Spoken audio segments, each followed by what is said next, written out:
While the Bucks deal happens here at home, Governor Walker is out of state tonight, stumping for votes now for president. The second day of his campaign kickoff swing takes him to South Carolina. And that's where we find News 3 political reporter Jessica Arp, who is live in downtown Greenville tonight. Jess? Well, hi there. Yeah, South Carolina is the state that votes third in the nation next year. Governor Walker made his way here on little sleep, telling voters that he had not had his head on a pillow for more than 30 hours. But despite that, he passionately stumped his way across the state today as he begins his run for president. They lined up early in North Charleston. Scott Walker. At a campaign stop surrounded by Milwaukee-made machines. Because I've got my Harley boots on. I could actually get on my Road King, I'm sure. But Governor Scott Walker brought his presidential campaign machine to life. And you know what? I'm Scott Walker, and I'm running for president, and I want your vote, and I'm not going to let you down either. South Carolina voters looked on with both an enthusiastic and skeptical eye. Truthfully, Scott and Rubio are probably my two favorites, and I'm going to stick by them until one of them messes up. As Walker's stump speech covered his union fighting past and promoted a possible national security fighting future. We told him in March we thought he was the next president of the United States. Do you think he has a chance to win in South Carolina?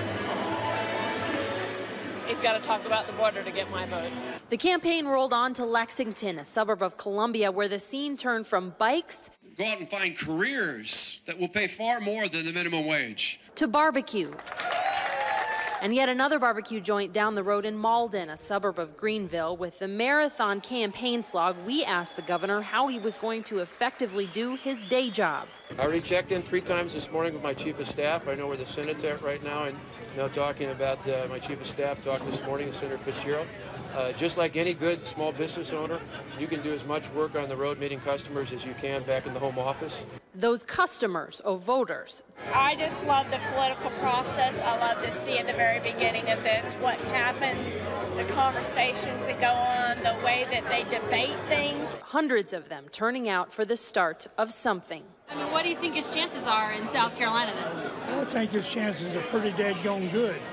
And after looking at that crowd out there today, I think it's really good.